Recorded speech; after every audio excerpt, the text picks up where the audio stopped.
Hello friends, कैसे हैं आप सभी लोग। एनडी एजुकेशन क्लासेस में आप सभी का स्वागत है।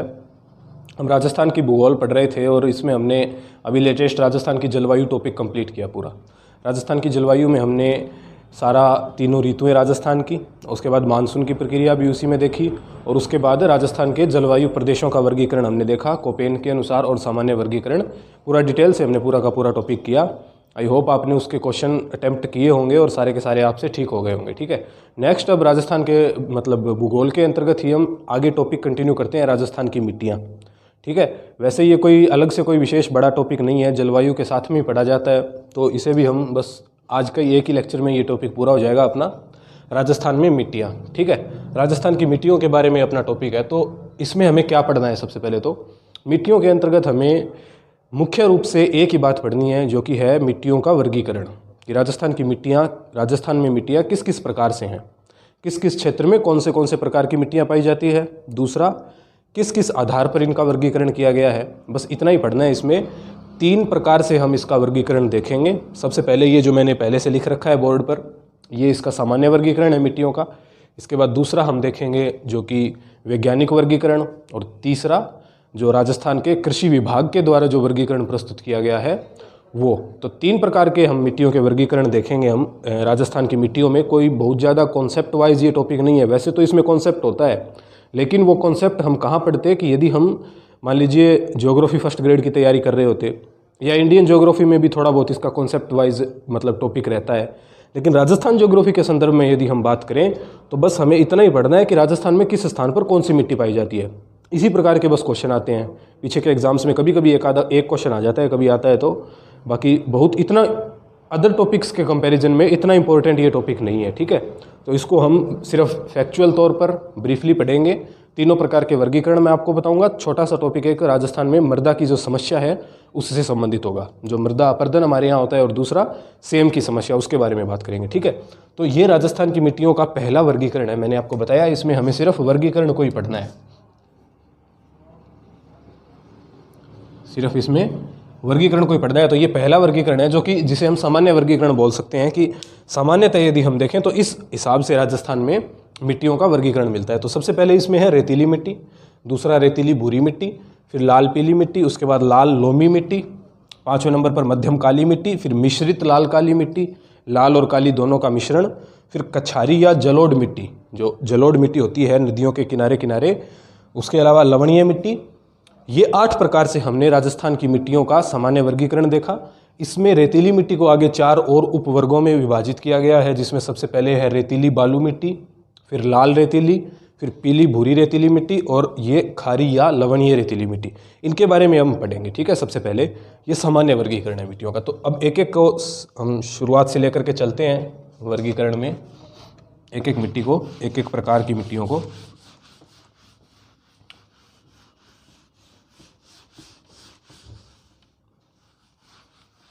सबसे पहले देखिए रेतीली मिट्टी। रेतीली मिट्टी किस प्रकार का कैरेक्टर है? रेतीली मिट्टी मतलब राजस्थान का सारा जो पश्चिमी मरुस्थलीय प्रदेश है वो कैसा है? रेतीली मिट्टी का प्रदेश है। तो रेतीली मिट्टी के बारे में हम बोल सकते हैं कि ये संपूर्ण रूप से पश्चिमी राजस्थान की मिट्टी है,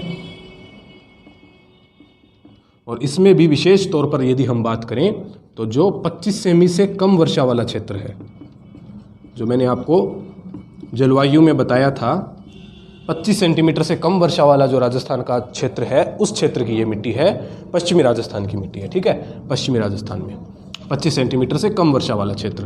दूसरा, इस प्रकार की मिट्टी का जमाव किस प्रकार से होता है? मतलब किसी स्थान पर ये मिट्टी पड़ी है तो इस पर प्राकृतिक दशाओं का प्रभाव किस प्रकार से पड़ेगा? तो ये सबसे ज़्यादा प्रभावित होती है वायु प्रवाह से, वायु प्रवाह, या जिसे हम बोलते हैं निक्षेपण।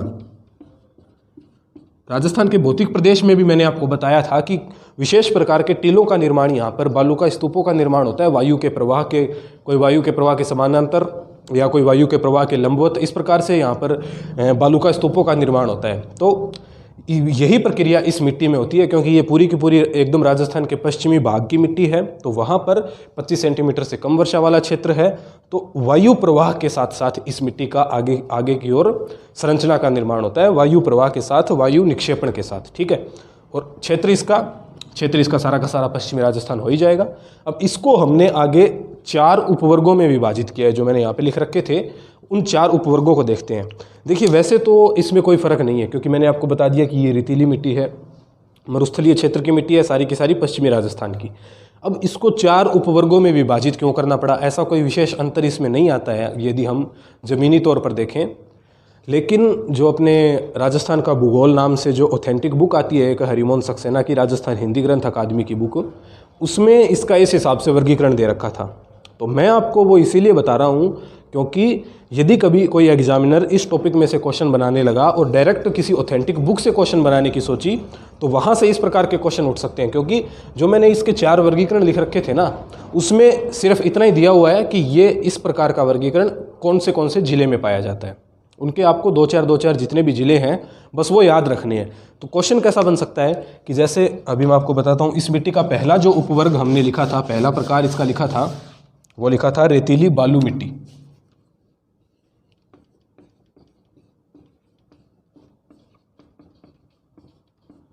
पहला प्रकार हमने इसका लिखा था रेतीली बालू। अब ये राजस्थान के 7 जिलों में पाई जाती है। उस किताब के अनुसार यदि हम बात करें, उस बुक में ऐसा लिख रखा है कि ये 7 जिलों में पाई जाती है। अब एग्जामिनर यदि डायरेक्ट बुक से क्वेश्चन बनाने लगा तो वो ऐसा क्वेश्चन बना सकता है, इन 7 जिलों में से कोई 3 जिले लिख देगा, चौथा जिला कोई अलग लिख देगा, और क्वेश्चन आ जाएगा कि रेतीली बालू मिट्टी राजस्थान के निम्न में से कौन से जिले में नहीं पाई जाती है। तो इस प्रकार से फैक्चुअल क्वेश्चन छोटे एग्जाम में यहाँ से डायरेक्ट बन सकते हैं, और चूंकि वो एक ऑथेंटिक बुक है तो डायरेक्ट उस किताब से भी बन सकते हैं। ठीक है ना, इसलिए मैं आपको ये बता रहा हूँ। तो ये इसका जो पहला प्रकार है रेतीली बालू मिट्टी, इसमें आपको बस जिले याद रखने हैं 4 में। इसमें कौन कौन से जिले काउंट होते हैं, ठीक है। देखिए इसमें सबसे पहले जैसलमेर, जोधपुर, बीकानेर, गंगानगर, बाड़मेर, चूरू और झुंझुनू। ये 7 जिले हैं रेतीली बालू मिट्टी के, ठीक है। बस ये 7 के साथ आपको नाम याद रखना है, कैसे भी करके आप इनको याद कर लेना। जो 4 जिले हैं वो तो अपने अंतर्राष्ट्रीय सीमा वाले ही हैं, जैसलमेर, गंगानगर, बाड़मेर, बीकानेर। उसके अलावा 2 शेखावाटी के ज़िले हैं, चूरू और झुंझुनू, और एक ज़िला जो अपना मरुस्थलीय क्षेत्र का मुख्य ज़िला ही है, जोधपुर ज़िला। तो 7 जिले इस प्रकार से आप इनको कैसे भी याद रख सकते हो। ज़्यादा ट्रिक वगैरह के चक्कर में उलझने की ज़रूरत नहीं है, क्योंकि सभी में इस प्रकार से ज़िले ही हैं। तो ट्रिक कितनी याद करोगे आप, और कब तक याद रखोगे। रिवाइज़ करना बस बार बार, यही एक सबसे बढ़िया तरीका है याद करने का। रेतीली बालू के बाद जो दूसरा प्रकार था, यहाँ पर हमने 4 उपवर्ग रेतीली मिट्टी को ही पढ़ रहे हैं। इसमें रेतीली बालू के बाद है लाल रेतीली मिट्टी। है तो रेतीली मिट्टी ही, लेकिन उसमें थोड़ा सा जो कैरेक्टर है वो रेड कलर का है, तो लाल रेतीली मिट्टी है दूसरी। इसके अंतर्गत अब कौन कौन से ज़िले आ जाएंगे, इसके अंतर्गत देखिए जालोर, पाली, जोधपुर, उसके अलावा चूरू, झुंझुनू,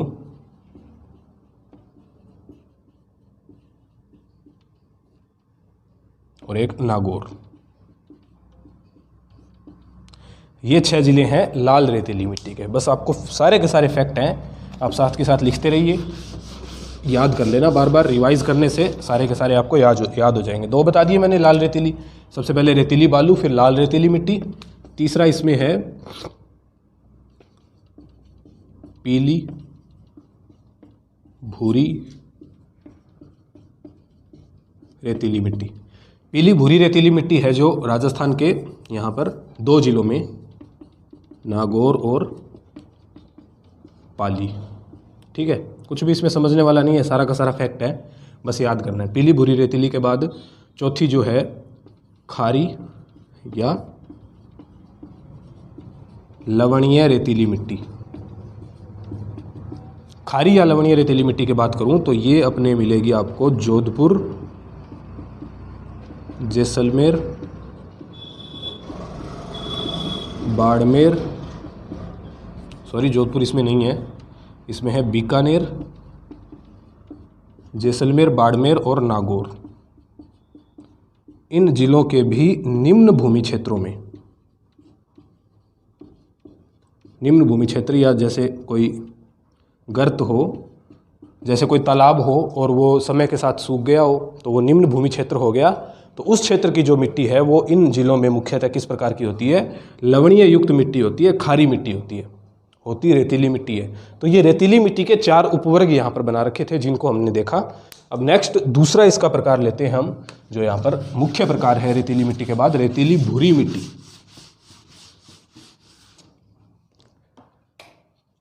दूसरा इसका प्रकार लेते हैं।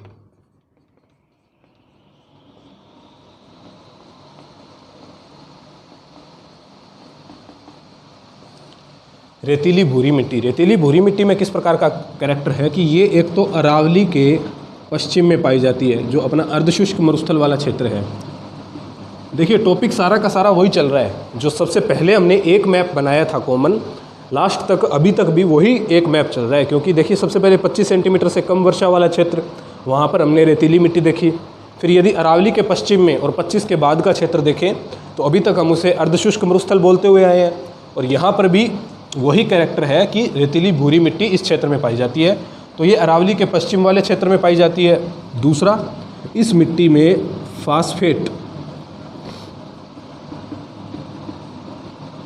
फास्फेट की अधिकता होती है। इस मिट्टी की जो पीएच है वो आपको मिलेगी 7.2 से 9.2 तक। पीएच मान होता है, हम साइंस में पढ़ते हैं, पीएच इसकी 7.2 से 9.2 तक होगी। और इसका जो मुख्य केंद्र है ये कहाँ पर पाई जाती है? वैसे तो सारा का सारा अरावली का पश्चिम वाला क्षेत्र है ही, लेकिन इस मिट्टी वाले क्षेत्र का जो केंद्र यदि हम एक बात करें तो ये हो जाएगा सुमेरपुर पाली में। रेतीली भूरी मिट्टी का केंद्र हम इसे मान सकते हैं। तो बस ये 4 बातें इसमें आपको याद रखनी है। अरावली का पश्चिम वाला क्षेत्र, रेतीली भूरी मिट्टी, फास्फेट की अधिकता, पीएच 7.2 से लगा करके 9.2 तक, सुमेरपुर पाली इस मिट्टी वाले क्षेत्र का केंद्र मान सकते हैं। तीसरे प्रकार की मिट्टी देखते हैं।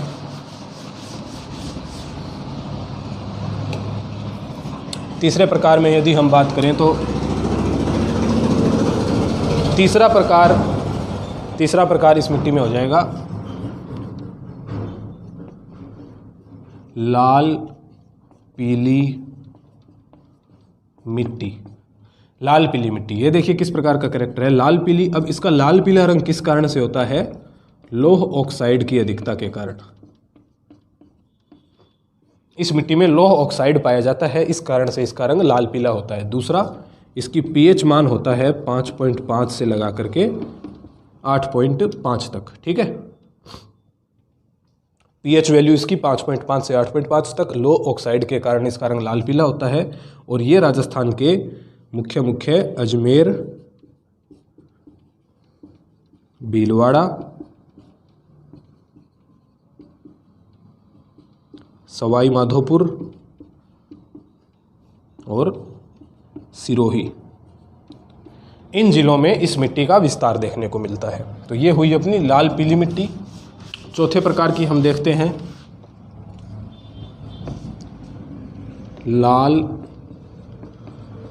लोमी मिट्टी। लाल लोमी मिट्टी ये किस प्रकार का कैरेक्टर है? अब इसका भी थोड़ा लाल रेडिश कलर है। तो लाल कलर इसमें क्या होता है कि लौह ऑक्सीकरण की प्रक्रिया होती है, लौह ऑक्सीकरण। और दूसरा, परतदार अपर्दन इसमें होता है।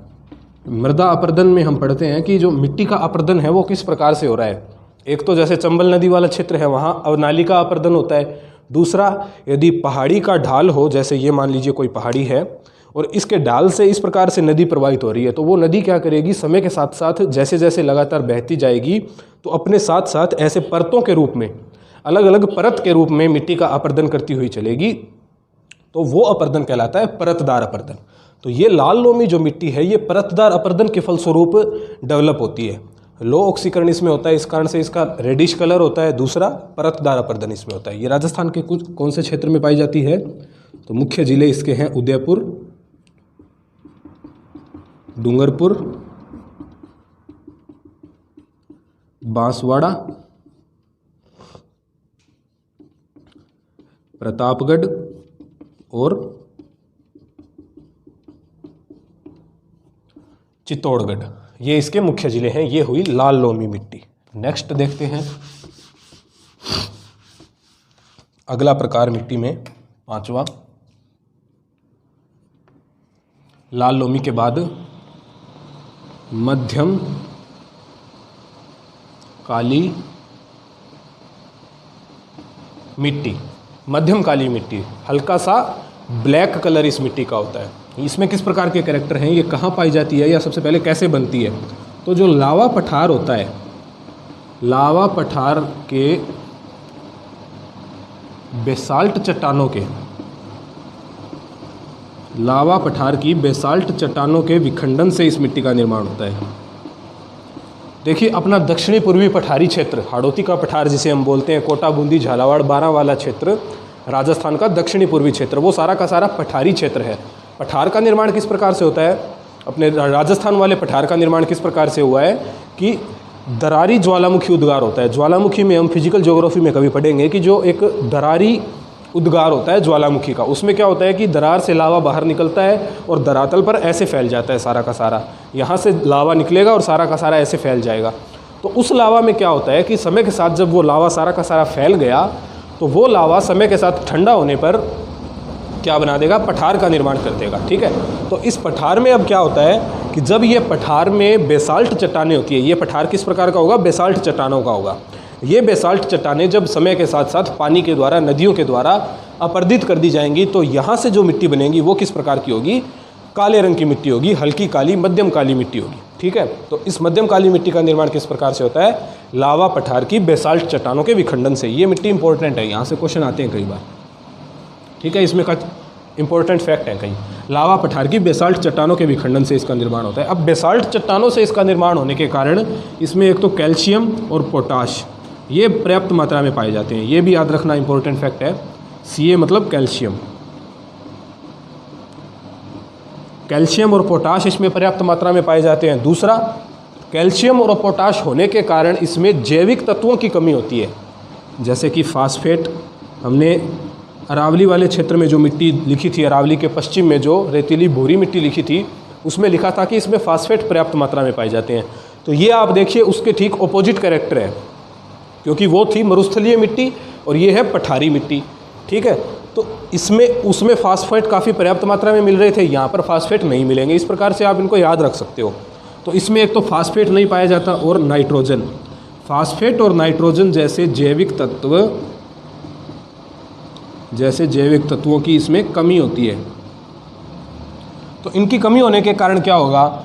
यदि इस प्रकार के जैविक तत्वों की कमी हो तो बेसिक स्ट्रक्चर तो ये कहती है कि ये मिट्टी उपजाऊ नहीं होनी चाहिए। लेकिन यहाँ पर क्या विशेषता है कि चंबल नदी इस क्षेत्र में प्रवाहित होती है। देखिए लावा पठार, बेसाल्ट चट्टानें, कौन सा क्षेत्र है ये? राजस्थान का दक्षिणी पूर्वी पठारी वाला क्षेत्र। यहाँ से चंबल नदी प्रवाहित होती है और भी बहुत सारी चंबल की सहायक नदियाँ हैं। तो ये सारा का सारा नदियों वाला क्षेत्र है। तो इतनी सारी नदियाँ इस क्षेत्र में होने के कारण क्या होता है कि नदियों के द्वारा अपने प्रवाह क्षेत्र में जैविक तत्वों की जो यहाँ पर कमी है उसकी भरपाई कर दी जाती है। तो यहाँ पर नदियों के कारण अब क्या होगा कि जैविक तत्वों की भरपाई हो जाएगी, और जैविक तत्वों की भरपाई होने के कारण अब ये मिट्टी उपजाऊ बन जाएगी, और उपजाऊ भी इतनी उपजाऊ बनेगी कि ये मिट्टी राजस्थान की सबसे ज़्यादा उपजाऊ मिट्टी है। ये मिट्टी जो मध्यम काली मिट्टी है, दक्षिणी पूर्वी पठार वाली जो मिट्टी है, ये मिट्टी राजस्थान की सर्वाधिक उपजाऊ मिट्टी है। यदि क्वेश्चन आ जाए कि राजस्थान की सर्वाधिक उपजाऊ मिट्टी कौन सी है, तो ये वाली मध्यम काली मिट्टी राजस्थान के दक्षिणी पूर्वी पठार वाली मिट्टी होगी। ठीक है, सर्वाधिक उपजाऊ, सबसे ज़्यादा उपजाऊ मिट्टी है। दूसरा, एक इसकी मिट्टी की विशेष कैटेगरी ये है, इसकी विशेष कैरेक्टर ये है कि ये मिट्टी सर्वाधिक जल ग्रहण क्षमता रखती है। सर्वाधिक जल या आर्द्रता ग्रहण क्षमता है इस मिट्टी की, क्योंकि इस मिट्टी के कण छोटे होते हैं। रेतीली अपनी जो बालू मिट्टी होती है, रेतीली मिट्टी, पश्चिमी मरुस्थल वाली मिट्टी, उस मिट्टी के कण मोटे होते हैं। तो वो मोटे कण होने के कारण अपने अंदर आर्द्रता को समाहित नहीं कर पाते, उनसे आर्द्रता निकल जाती है। लेकिन काली मिट्टी के कण छोटे होने के कारण इसकी जल ग्रहण क्षमता काफ़ी ज़्यादा है, सबसे ज़्यादा इसकी जल ग्रहण क्षमता होती है। इसी कारण ये ज़्यादा उपजाऊ भी है, क्योंकि इस मिट्टी में जल काफ़ी लंबे समय तक समाहित रह सकता है, तो इसकी जल ग्रहण क्षमता सर्वाधिक होती है। इस मिट्टी को एक अन्य नाम से भी जाना जाता है जिसे बोलते हैं रेगुर। ये भी फैक्ट याद रखना, एग्जाम में क्वेश्चन आया हुआ है कि रेगुर मिट्टी किस मिट्टी को बोलते हैं, तो काली मिट्टी, मध्यम काली मिट्टी, इससे रेगुर बोलते हैं। और इसका क्षेत्र कौन सा है, सारा का सारा अपना दक्षिणी पूर्वी पठारी क्षेत्र। ठीक है, जिलों की बात करें तो कोटा, बूंदी, झालावाड़, बारां, इन चारों जिलों में ये इस मिट्टी का विस्तार है। तो ये काफ़ी इंपॉर्टेंट मिट्टी है, इसको अच्छे से पढ़ना आप। ठीक है, इसमें से क्वेश्चन आ जाते हैं। इतनी बातें हैं बस इसमें। ये अपनी 5वीं मिट्टी होगी। नेक्स्ट है लाल काली मिट्टी।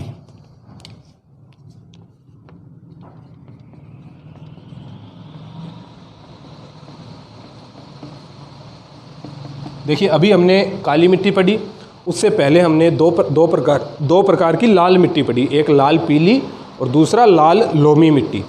तो अब ये लाल काली मिट्टी किस प्रकार की है। देखिए, लाल मिट्टी जो है ना, ये मुख्य रूप से अरावली का कैरेक्टर है। अरावली प्रदेश की जो मिट्टी है वो मुख्य रूप से लाल मिट्टी है, और अपने हाड़ौती वाले क्षेत्र की जो मिट्टी है वो काली मिट्टी है। तो आपको मैप तो पता ही है राजस्थान का किस प्रकार से है, अरावली की स्थिति उसमें किस प्रकार से है, बहुत बार मैं पुराने लेक्चर्स में बना के दिखा चुका हूँ। तो यहाँ पर अब क्या होता है कि अरावली वाला क्षेत्र लाल मिट्टी वाला, और यहाँ पर हाड़ौती वाला ये पठारी क्षेत्र अपना काली मिट्टी वाला। तो इन दोनों के बीच की ये जो मिट्टी है, इन दोनों के ये बीच की मिश्रण मिट्टी है, मिश्रण रूप में मिट्टी है, ये लाल और काली दोनों का मिश्रण है। ठीक है, तो ये लाल अर्थात अरावली,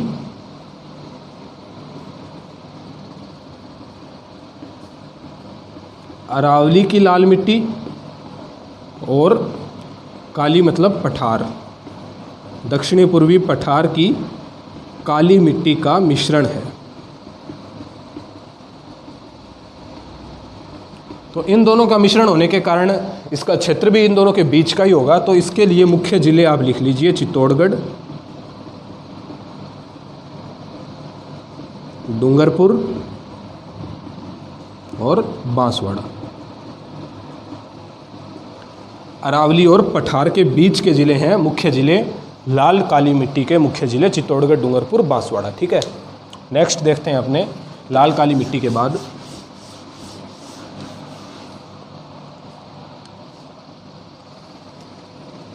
सातवें प्रकार की मिट्टी, जलोढ़ या कछारी मिट्टी। जलोढ़ मिट्टी नदियों के क्षेत्र में पाई जाती है। नदियों का जो प्रवाह क्षेत्र होता है मैदानी भाग में, जहाँ पर नदियाँ प्रवाहित होती है, उस क्षेत्र की मिट्टी है ये। ठीक है, तो ये जो है नदियों के प्रवाह क्षेत्र की मिट्टी है, जो मैदानी क्षेत्र होता है। ठीक है, मैदानी क्षेत्र में नदियों के प्रवाह क्षेत्र की मिट्टी है। मुख्यतः इसका राजस्थान में क्षेत्र कौन सा हो जाएगा, सारा का सारा पूर्वी राजस्थान, या जो पूर्वी मैदान हम पढ़ते हैं भौतिक विभाजन में, वो वाला क्षेत्र जलोढ़ या कछारी मिट्टी का हो जाएगा। तो इसका कोई भी जिला यदि आपसे आ जाए तो जलोढ़ मिट्टी में क्लिक हो जाएगा। ठीक है, अंतिम मिट्टी है क्षारीय मिट्टी।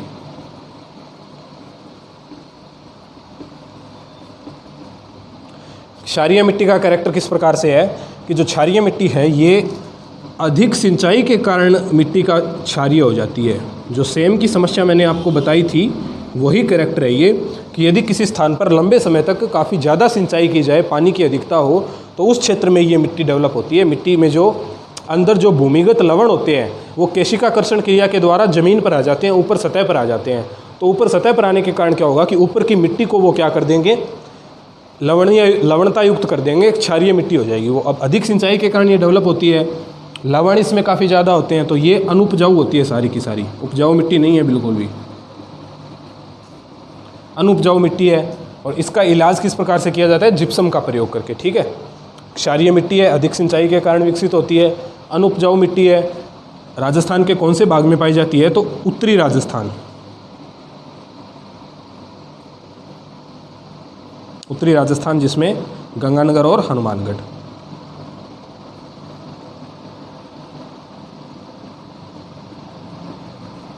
तो ये हमने मिट्टियों का सामान्य वर्गीकरण देखा। आपको बस इसमें क्षेत्र याद रखने हैं कि कौन सी मिट्टी किस क्षेत्र में पाई जाती है। दूसरा हम इसमें अब देखते हैं वैज्ञानिक वर्गीकरण। तो वैज्ञानिक वर्गीकरण के आधार पर मिट्टियां 5 प्रकार की हैं।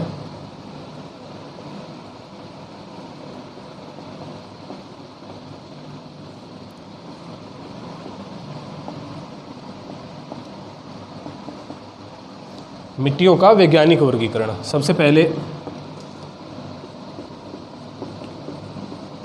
एरिडीसोल, सोल मतलब सॉइल, सॉइल मतलब मिट्टी।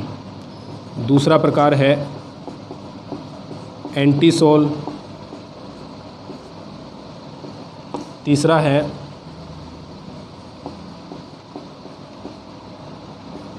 अल्फीसोल, चौथा इंसेप्टिसोल, पांचवा प्रकार है अंतिम वर्टिसोल। तो 5 प्रकार से मिट्टियों का वैज्ञानिक वर्गीकरण किया जाता है। अब इसमें किस प्रकार के करैक्टर हैं? जो एरिडीसोल है, देखिए एरिड का मतलब क्या होता है? जलवायु में मैंने आपको बताया था, एरिड का मतलब होता है शुष्क। तो ये बेसिक रूप से, सामान्य रूप से सारी की सारी क्या है? शुष्क जलवायु वाली मिट्टी होती है ये। और शुष्क जलवायु अर्थात सारा का सारा पश्चिमी राजस्थान, ठीक है, पश्चिमी राजस्थान में। दूसरा एंटीसोल, एंटीसोल को आपको याद रखना है कि ये जो है मुख्य रूप से राजस्थान के पश्चिमी राजस्थान वाले क्षेत्र की है।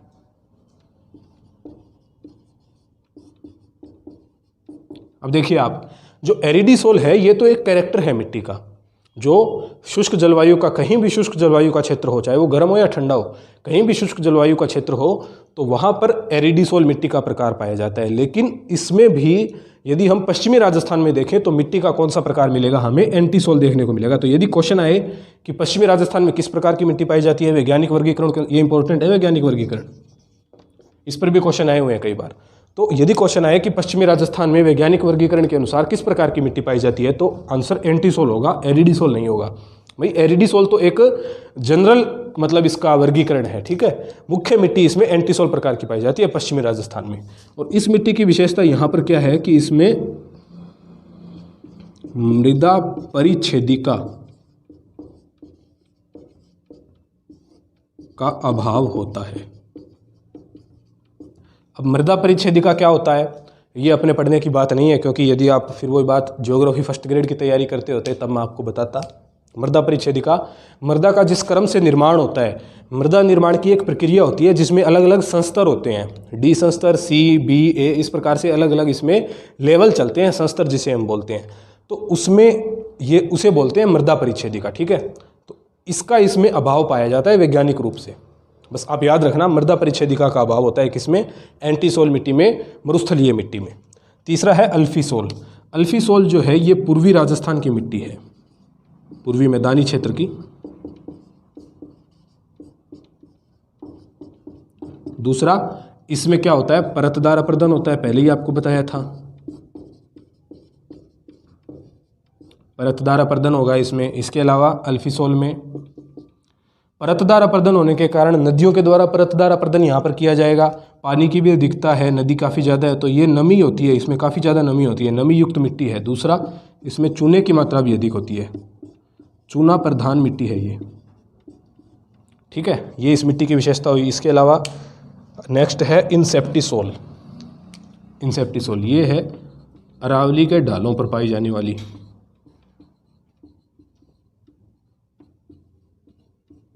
ये मिट्टी कहाँ मिलेगी? अरावली के ढालों पर। इंसेप्टिसोल इंपॉर्टेंट है।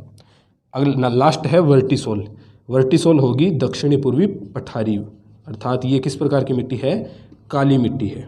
भाई मिट्टियाँ तो सारी, क्षेत्र तो वही होंगे ना मिट्टियों के, बस इसका वर्गीकरण करने का आधार अलग है। पहले सामान्य वर्गीकरण हमने देखा इनके उपजाऊपन के आधार पर, इनकी विशेषताओं के आधार पर। अब हम इनका वैज्ञानिक वर्गीकरण देख रहे हैं, ठीक है।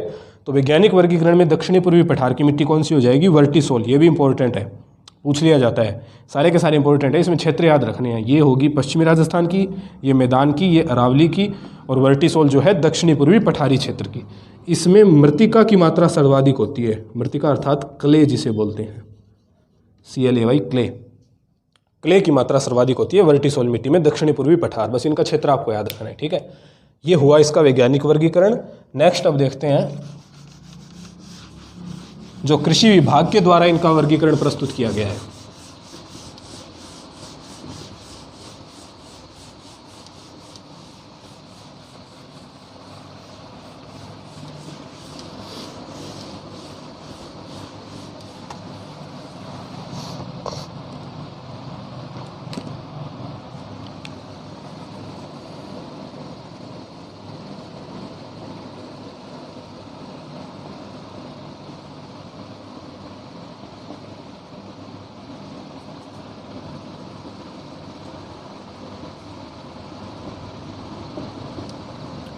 कृषि विभाग द्वारा वर्गीकरण किया गया है राजस्थान की मिट्टियों का 14 प्रकार से।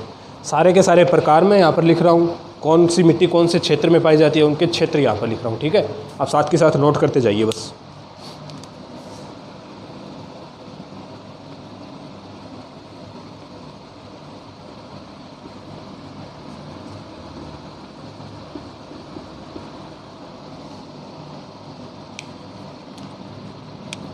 सबसे पहले है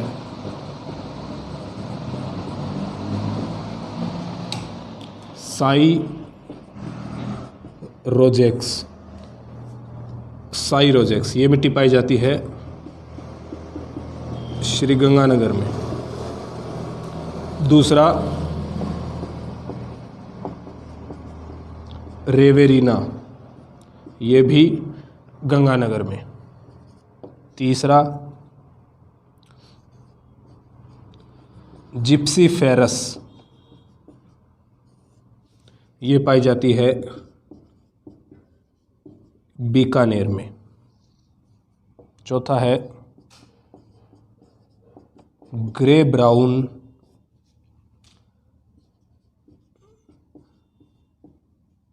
जलोढ़ मिट्टी। ग्रे ब्राउन जलोढ़ मिट्टी ये पाई जाती है, इसके लिए आप याद रखिए जिले, 5 जिले हैं मुख्य: अजमेर, नागौर, जयपुर, अजमेर, नागौर, जयपुर, सीकर, इसके अलावा अलवर। इन 5 जिलों में ग्रे ब्राउन जलोढ़ मिट्टी पाई जाती है। पांचवा है ग्रे ब्राउन जलोढ़ मिट्टी के बाद नॉन कैल्सिस ब्राउन मिट्टी। नॉन कैल्सिस ब्राउन मिट्टी कौन कौन से क्षेत्रों में पाई जाती है, किस किस जिले में इसका विस्तार है? तो नॉन कैल्सिस ब्राउन मिट्टी के बारे में याद रखना, ये 6 जिलों में पाई जाती है, राजस्थान के 6 जिलों में। देखिए, जयपुर, अलवर, सीकर, झुंझुनू, इसके अलावा अजमेर और नागौर। ठीक है, ये 5 प्रकार हुए। 14 प्रकार से इन्होंने राजस्थान की मिट्टियों को डिवाइड किया है।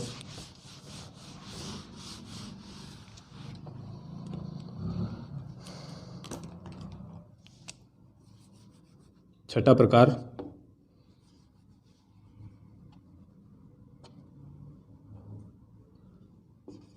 कैल्सी ब्राउन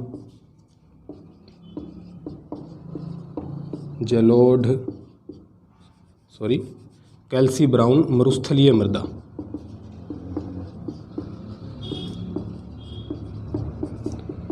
कैल्सी ब्राउन मरुस्थलीय मृदा ये एक प्रकार की मरुस्थलीय मिट्टी ही है, ठीक है। उसका अलग प्रकार से कृषि विभाग ने वर्गीकरण किया है कैल्सी ब्राउन नाम से, बस आपको याद रखने हैं सारे के सारे। ये पाई जाती है राजस्थान के मुख्यतः 2 ही जिलों में, जैसलमेर और बीकानेर, ठीक है। इसके अलावा अगली है मरुस्थलीय मृदा। सामान्य वर्गीकरण है मरुस्थल के लिए, मरुस्थलीय मृदा सारे के सारे मरुस्थलीय जिलों में।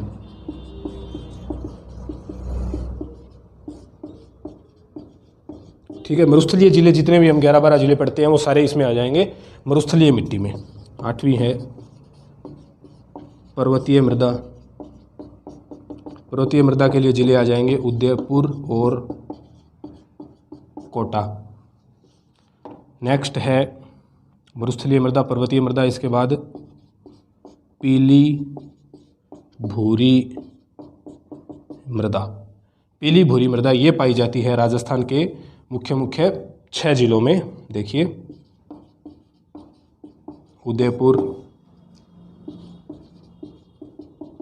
चित्तौड़गढ़, भीलवाड़ा, जयपुर, टोंक,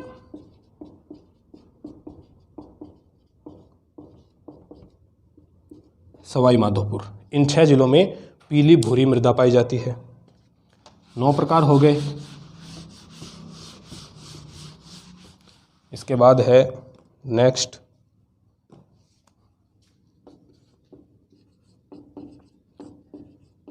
लाल लोम मृदा। ये पाई जाती है डूंगरपुर। ये कृषि विभाग के द्वारा हम राजस्थान की मिट्टियों का वर्गीकरण पढ़ रहे हैं। डूंगरपुर और बांसवाड़ा में लाल लोम मृदा। इसके बाद है गहरी मध्यम काली मृदा। गहरी मध्यम काली मृदा ये पाई जाती है, देखिए वही काली मिट्टी आ गई है, तो ये सारा का सारा क्या हो जाएगा, दक्षिणी पूर्वी राजस्थान एक तो इसका क्षेत्र, और इसके अलावा 3 जिले अलग से याद रखना, चित्तौड़गढ़, भीलवाड़ा और एक भरतपुर। ठीक है, चित्तौड़गढ़, भीलवाड़ा और भरतपुर। इसके बाद मरुस्थलीय बालुका स्तूप, ये भी एक अलग से वर्गीकरण दिया है बालुका स्तूप के आधार पर। मरुस्थलीय बालुका स्तूप जहाँ पर पाए जाते हैं, तो ये सारा का सारा पश्चिमी राजस्थान वाला ही क्षेत्र होगा, लेकिन इसके मुख्य जिले हो जाएंगे जैसलमेर,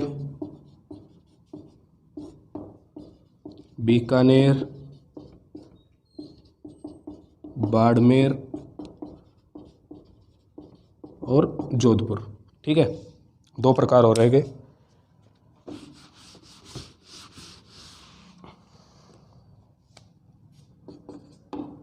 नेक्स्ट प्रकार इसमें है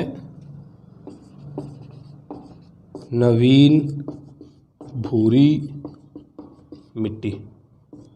ये पाई जाती है अजमेर और भीलवाड़ा में। और अंतिम प्रकार है नवीन जलोढ़ मिट्टी। नवीन जलोढ़ मिट्टी पाई जाती है अलवर, भरतपुर, जयपुर और सवाई माधोपुर। तो ये 14 प्रकार से है कृषि विभाग के अनुसार राजस्थान की मिट्टियों का वर्गीकरण। तो ये हमने राजस्थान की मिट्टियाँ कंप्लीट की। राजस्थान की मिट्टियों के 3 प्रकार से हमने वर्गीकरण देखे। सबसे पहले सामान्य वर्गीकरण, फिर वैज्ञानिक वर्गीकरण और कृषि विभाग के द्वारा वर्गीकरण। तो ये अपना मिट्टियाँ टॉपिक कंप्लीट हुआ। सारे के सारे फैक्ट हैं, आप 2 दिन बाद रिवाइज करोगे, आपको याद हो जाएंगे। ठीक है, तो हमारे साथ जुड़ने के लिए आपका धन्यवाद। Thank you.